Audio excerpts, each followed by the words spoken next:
Good. Great contest against A&M. Victorious, didn't play our best game. Rushing defense was not up to par. We didn't run the ball well. We didn't throw the ball well. Offensively, we were a little lackluster at best.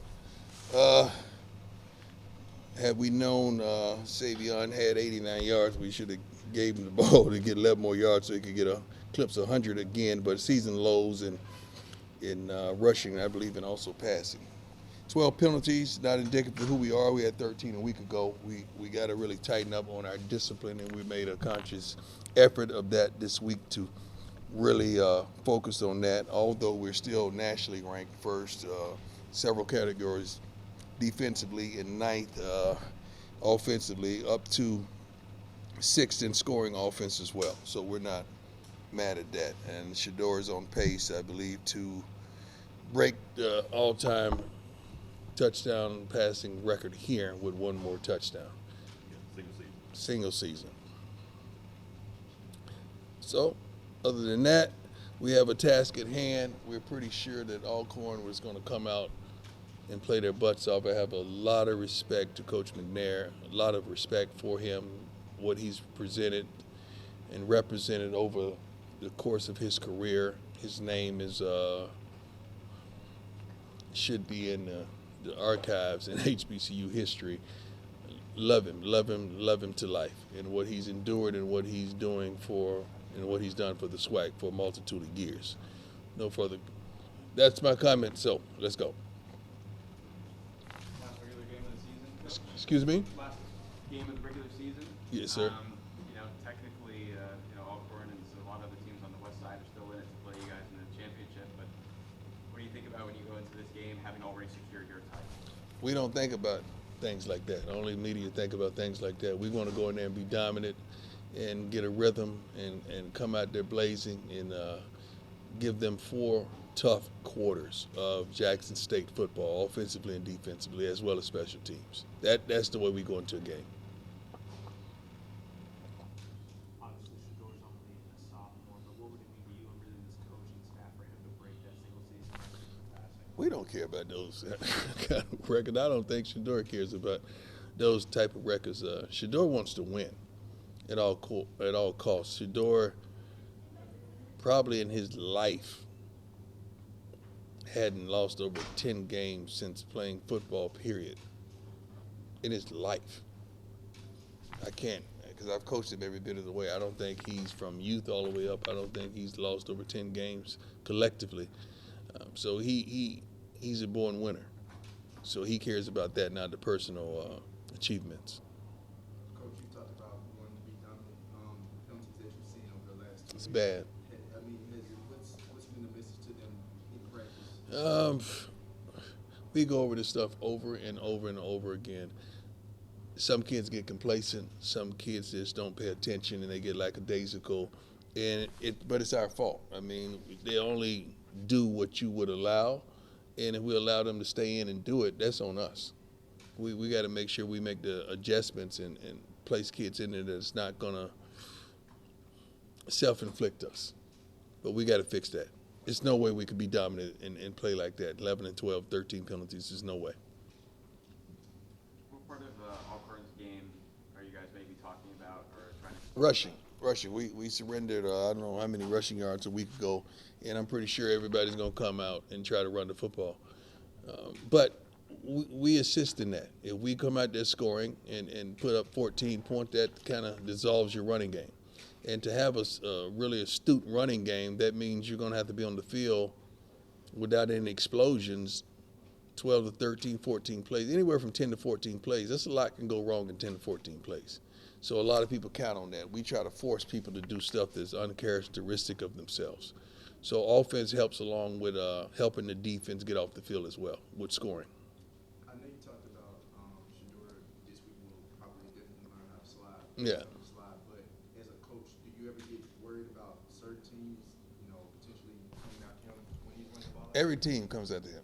It ain't certain teams. Every team comes after him. Every team comes after us. Every team gives us their best game. So you could forego the records of any team that we play because they're going to give us their best contest and they're going to prepare a little different to play us because we're kind of a measuring stick right now in FCS football in regards to how we go about playing the game, offensively, defensively, and as well as special teams. They're pretty good as well. Where have you seen Shador's development most during the season? Develop most?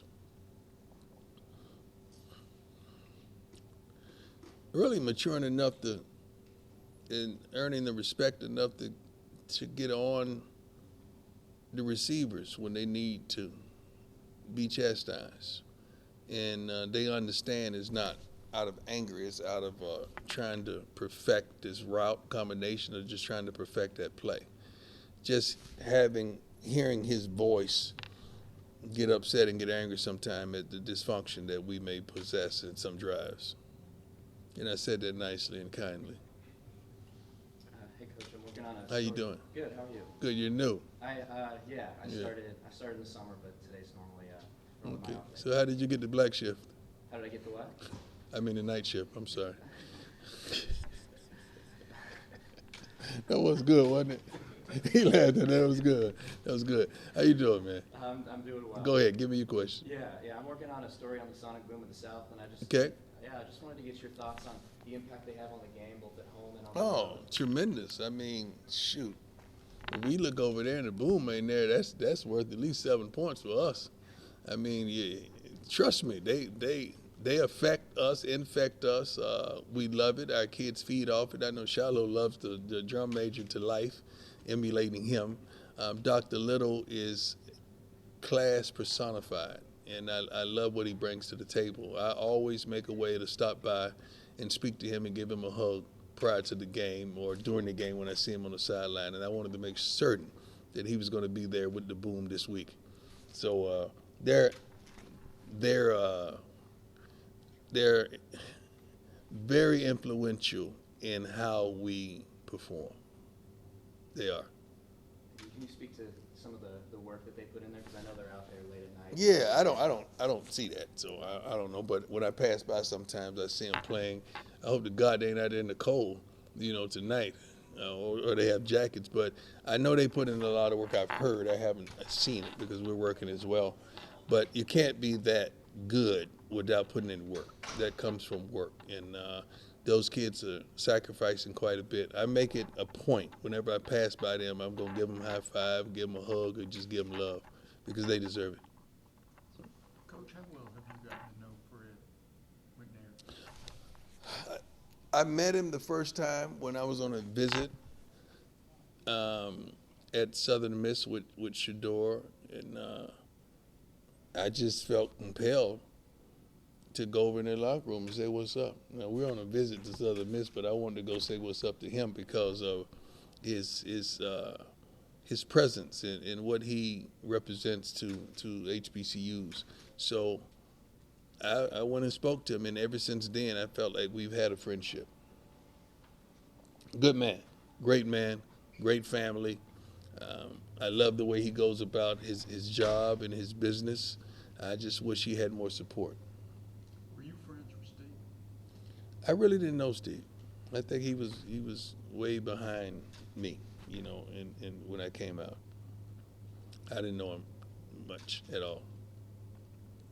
Coach, we talk a lot about Shador and his play on the field, of course, not only as a quarterback, but he's doing so well. But JSU just chose him as their nominee for the C. Spire Connerly Trophy. Yeah. Award.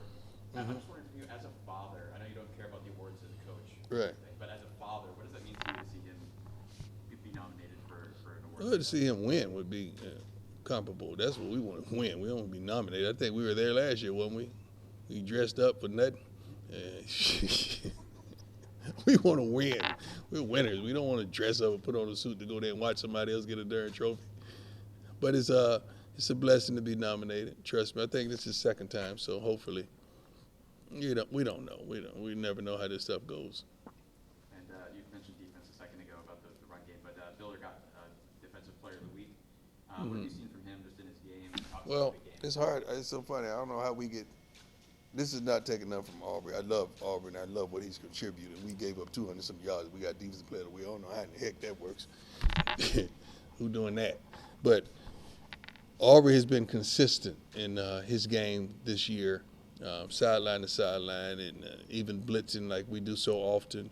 And he's been a valuable piece of the puzzle for how we're playing defensively. It's a collective effort, but he is a valuable piece of the puzzle. I'm proud of him. Coach, you mentioned a little bit earlier about players having some complacency leading to penalties. How do you fight that, and do you bring up last year's loss in the Celebration Bowl? No, we don't bring up. Who's gonna bring up last year's losses?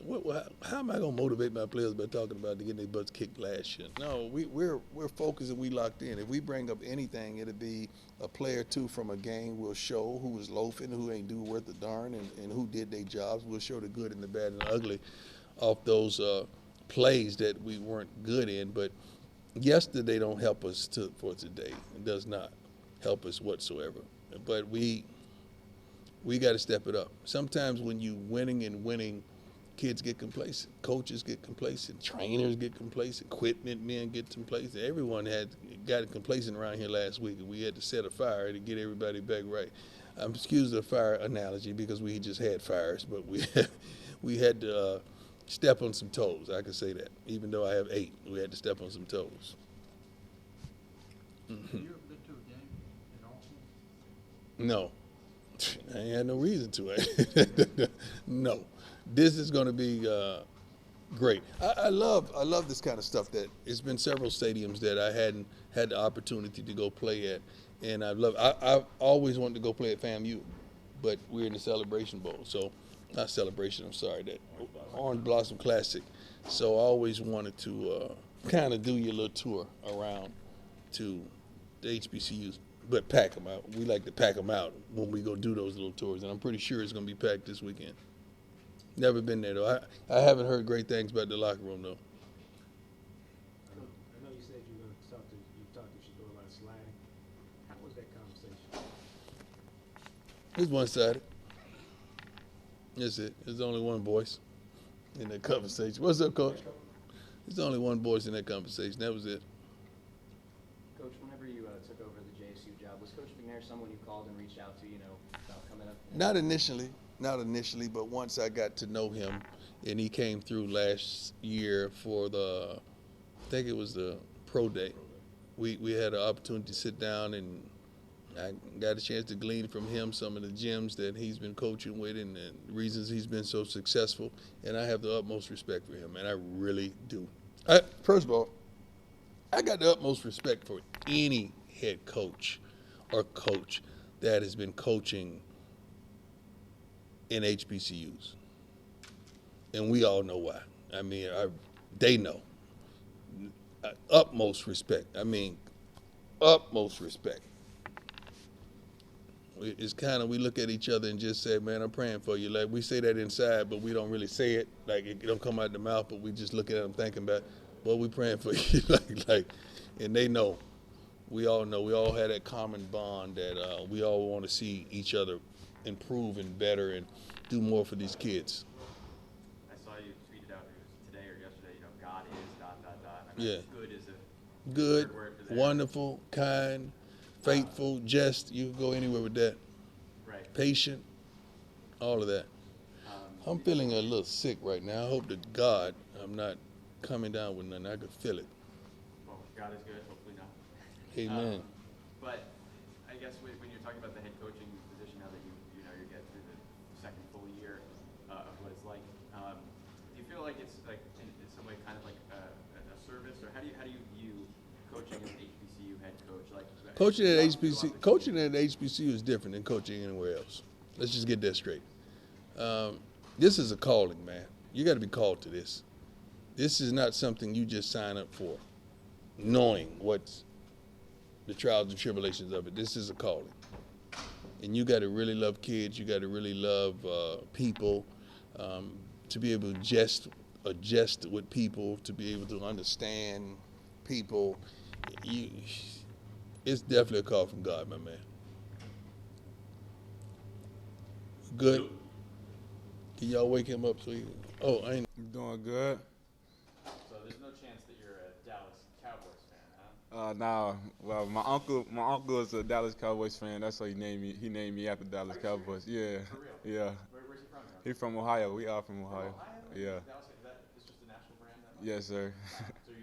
But you're not a fan. Uh-uh. Who are you a fan of? New Orleans Saints. Okay, that makes sense. Yes, sir. I asked if the JSU blue jerseys kind of, and you're number 4, right? Yes, sir. So you look kind of like, Mr. Prescott. Dallas gonna, every time I see it, I'm like. So what? I'm David, by the way. I'm with WJTV, the CBS affiliate here. Yes, sir. How have you kind of, this is our first time getting to talk, but how have you kind of, how do you evaluate JSU season, your own personal success this year? I evaluated like it's going pretty good. Like we got a great start going. We still got some stuff to work on and finish out and get to the main goal, winning the national championship. So I say we had a great start so far, but we just got to finish. What went through your mind when Shador got hit? I was like hoping my brother. I just said a prayer for him in my head, hoping he'd get up and make sure he okay. So he was all right. So he was good.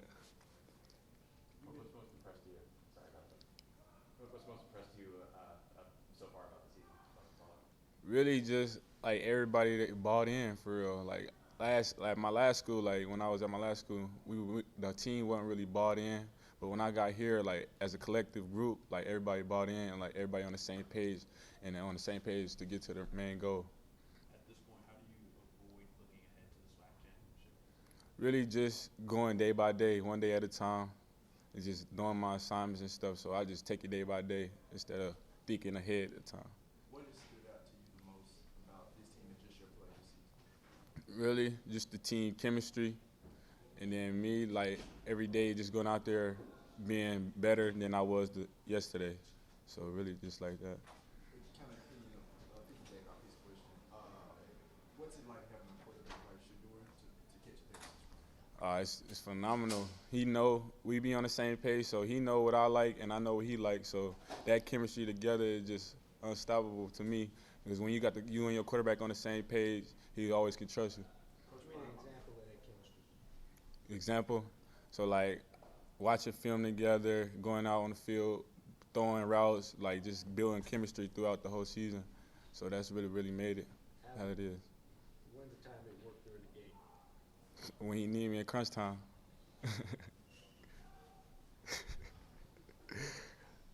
Dallas, if I'm not mistaken, you were up in Missouri before coming to JC, right? Yeah, I was in Illinois. I played in Missouri Valley Conference.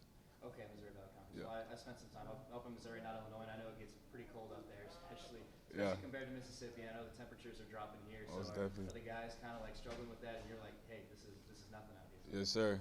Really, I come from a cold weather state, so really, I grew up in the cold, so it's like really when it get cold, I try to get the rest of the boys that's like from Florida and all the southern states. It's a mental thing for real when you're out there, so that's what I just tell them, and then it goes like that. What does it mean to have the invite for the East-West Shrine Game? It means a lot because at the beginning of the season, I had wrote down my goals, and that was one of my goals to get invited to one of the Senior Bowl games, with it being my last season, so it was a big accomplishment for me to get that invite. What are you most impressed with your own intervention? Most impressive. For you, like this season? Really just my route running has increased even more, so like creating separation in and out of my routes and stuff like that. So that's what I was really working on and put on film and stuff like that. So I got that done.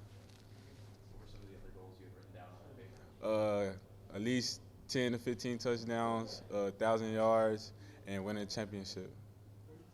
Is there a date set for that Senior Bowl game? February 2nd. Is that, I'm sure that's circled down there on that same piece of Yes, sir. Yes, sir. Yeah. How excited are you to go out? Really excited just to get out there and get in front of the scouts and show them what I can do and show them I can play on the next level. Speaking of which, we speak with Coach Prime every week about what he hopes to accomplish to help you guys reach that next level as a coach, put you guys in the right positions to succeed. Having Deion Sanders as the coach, how do you see that benefit you as a player on this team and others individually? It benefit me and others individually a lot because coming from Heat and being on the highest level and he knows what he's talking about. So I just try to be a sponge, and every time he talks to me, and just soak in all the knowledge he gives me, and just implement it into my game. Do you have a particular piece of advice that stuck out to you? I'm sure there's many, but anything that's like on your mind, like this is something this season that he said that he's appreciated so far? Oh yeah, back homecoming game versus Campbell, I had dropped a pass, and he was like, I came to the sideline, he got on me, he was like, "Be a pro, you a pro," and then that had stuck to me. Like I just gotta turn my game up a notch and just be there when he need me and stuff, because he trusts me and I trust him. See, Coach Prime was on the defensive side of the ball, and that background for him kind of give you, like, does he give you an insight? Like, this is what I would do Yeah. as a cornerback. This is how. Yeah. This is how you Yeah, he do it. give me a lot of tips on like what the cornerback could do, the way I line up, or how they line up. Just read keys and just watch film on them and stuff, and know what they do every play, in and out every play. What's the biggest thing you want people to know that we didn't ask? Biggest thing really, just keep watching me. I'm gonna keep working, and I'm gonna put on the show. And just my last thought is obviously this is the last game for the SWAC championship. What kind of tune-ups do you try and do for your own game, or does the team try and is talking about doing like in this final regular season game, knowing you've already made that championship? Really, we just got to keep being consistent with what we're doing, and just stay on top and just build, keep being consistent. Really, I just say be consistent and be one, and work together. Yeah, to start off with what James was just saying, what was it like that moment to receive officially the invitation, and specifically also from the person who presented it to you? It didn't for real, but Dr. Doom, Mr. Robert Brazil, I mean, he's always been like an uncle to me. You know, he's always been my support. He always tells me what I need to do in the game. So basically being a great mentor to me. So it meant a lot for him to do that. But as well, I mean, it felt not real just because of the journey, but being with this team, I mean, it only happened because of them. So if it wasn't for these guys putting in the hard work every day, making my job easier, then I don't think this would have been possible. Also, the defensive player of the week this week. Does that mean anything to you? If so, what? I mean, Player of the week, man, I'm just trying to go hard every time. Stuff like that, I mean, it's stuff that you expect, especially when you're just trying to go hard every time. I expect the player of the week from all our guys on the team. So every week I expect to be a Jack State player. So it's not really a big thing to me. Plenty of guys are going to get it every single week, and it's going to be Jack State. Was any part of that yesterday a surprise? Who was presenting or who the award itself, or did someone kind of tell you before that? Everything was a surprise. I didn't know anything. I'm always having my head based about being humble. And, if I don't get the award, I'm just focused on getting these rings, so finishing the championship. So, of course, it was a great surprise, but I'm still dedicated to finishing the main goal, and that's to win 2 championships. What was that feeling whenever they came out with the award? Like, what was going through your mind and, like, feeling in your chest and all that? It basically told me it's a new chapter opening, to continue to do the things that I love, so football, and knowing that I'm one step closer to that dream. How important is it to you to kind of keep that pipeline going from JSU to the NFL? Obviously, James Houston was drafted last year. What would you need to kind of follow in those footsteps to make sure that this is a continuation? I mean, it's a huge step just because of the guys that's under me. I want everybody to know that just because of what things seem like. So you got to walk by faith and not by sight, basically. Even when things not seeing well, even when you think that you took a step down, even when you think you took a step back, that it's always a different outcome behind that one door that you think that it was locked. And that's one of the biggest things, man, just trying to realize that the situation you're in is not going to always be bad. It's always greener grass on the other side, So, but it's important, though. Stay on subject. For the guys that's under me, I want these guys to go hard every day and to see that it's possible to do it from the HBCU, from the SWAC. So, just showing that dreams are still true.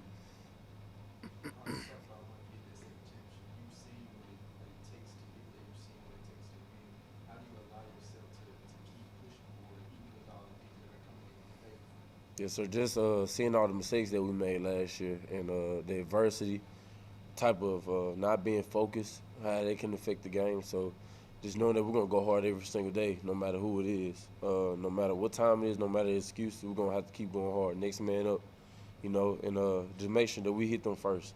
And not just hitting them first, make sure we hit them all game. So that's my biggest mindset is make sure that these guys are ready, make sure that I'm ready, make sure as a team that we're ready. You know, that's the main thing, man. Refuse to be denied. We're going to make sure that we keep our foot on their necks. You know, one of the main things is saying being dominant. And that's what we've been riding on the whole year. I don't think that we established last year. This year we make sure that we're dominant. Every time you hear somebody, what they want to be is dominant. So we're going to make sure we keep that going. Is there anything that stands out to you most as a player when you play a team like Austin? What do you mean by that? Sorry about that.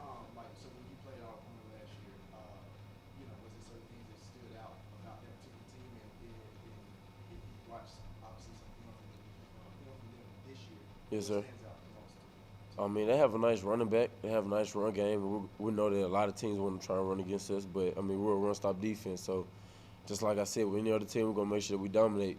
No matter who it is, we're going to make sure we pick it back up. These past few games, I don't think we've been playing our best. So, I think that's a chip on our shoulder to actually, you know, showcase what we're going to do against this team. You know, we're going to make them quit. We're going to make them lay down, and then we're going to make them quit. Aubrey was 17 tackles against Alabama. Was that a new career high for you in the game? Yes, sir, it was. But like I said, man, I just got to keep going. You know, I had 19 tackles last season. I really want to reach 20, but I can't do it, you know what I'm saying, if the whole team is not in. So when the team is bought in, you know what I'm saying, then things like that will happen. But I'm not really focused on that during the game. During the game, I didn't even know I had that much, so I rewatched the film. So my whole thing is just winning. I want to make sure we finish strong, make sure we dominate the team, at least by a large margin. You know, reduce the run yards, reduce the passing yards, you know, to at least double digits, you know. So just want to make sure we dominate the game at the time. Then I'll go back later on and look at that. I was going to ask if you had anything like, man, I hit a lot of people here today, but it sounds like you got kind of that tunnel vision. Yeah, I do, but, you know, like, what I want to say, Alabama A&M had a nice running back, and he was running downhill. So I felt it the next day, absolutely. I mean, I felt everything. During the game, when I got this little knot on my head, I felt that too. So, but other than that, man, I'm just trying to make sure that make sure they lay down. So, you know, no matter how bad I'm hurting, I'm still going to make sure I ride for the team. I'm still going to make sure that we dominate that team. There's a fan with a big Miller time sign at the game. Is that your dad? Yeah, man, he got all the type of signs, man.